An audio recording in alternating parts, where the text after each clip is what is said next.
Okay, so this is a quick little video about these spark plug seals. Now, I fitted these 2 months ago, and they're already leaking. And let's see whether I can...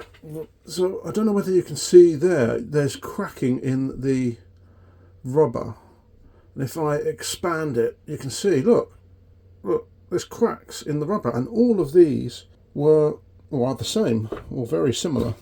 And yeah, these were new. These are new from eBay. That one's showing signs. Let's clean this one. Yeah, there's cracks in these. And what's happening is that when it goes on, so the actual spark plug, it goes over the actual the tube that goes down. Oh, there we go.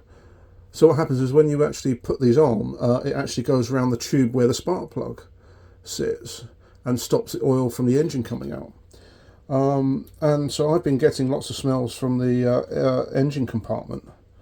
But yeah, you can see, look, can you see the cracks on the shine? Look. And so what's happening is this is not stretchy enough. It's either not stretchy enough or it's just not sealing. And it's been leaking oil. Yeah, so moral of the story is don't buy rubber components from eBay.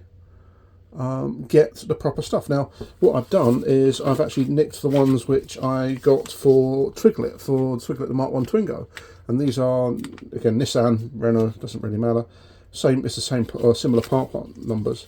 And so, yeah, so I've actually basically pinched the 4 from that, from Twiglet to put onto the GT. But that is absolutely awful. Yeah, and all of them are showing signs of perishing. So, yeah, just don't buy stuff like this from eBay. You just don't know how long they've been sitting on the shelves for, and the quality of them. Go OEM when you're getting this type of stuff, because alright, it might last a couple of months, and they were literally put on a couple of months ago, 2 months ago. The video's out there on my channel when I did the weeping gaskets on the GT. Yeah, just over 2 months ago, something like that.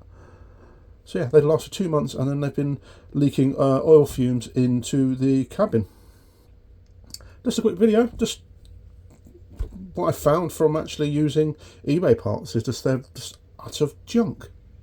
Thanks for watching. See you on the next video.